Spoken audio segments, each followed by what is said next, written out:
Hey there, everybody. Thomas Wood with ValueCharts.com. It is Wednesday, November 18th. We're going to take a look at the 10-year note. And actually what we're going to look at here is the 10-year note within the context of a pennant pattern and kind of one of the reasons it's been choppy so far today. Now, we just had FOMC minutes come out about 15 minutes ago, and so far we haven't had much of a reaction from anything. I mean, indices are climbing a little bit.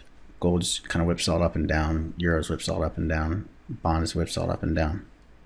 But one of the things that you want to pay attention to when you go into an announcement like FOMC minutes is where are the major support and resistance levels? What type of setup does the market have going into the news? And one of the things we looked at was a 10-year note. And 10-year note, major support and resistance are the pennant pattern on the 120-minute price chart.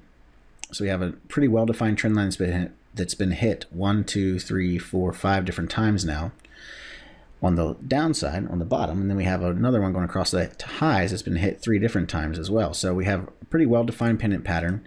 So what does this tell us? This tells us that this market's not really going to go anywhere until we actually break out of the pennant.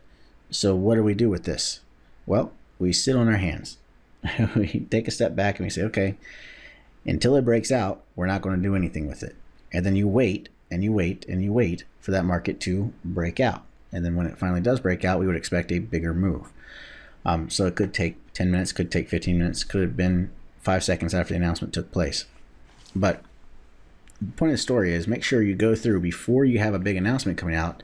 Look at major support resistance. Look at whether or not you're consolidating. If you are consolidating, where the trend line's at, and then draw your trend lines and wait for the breakout.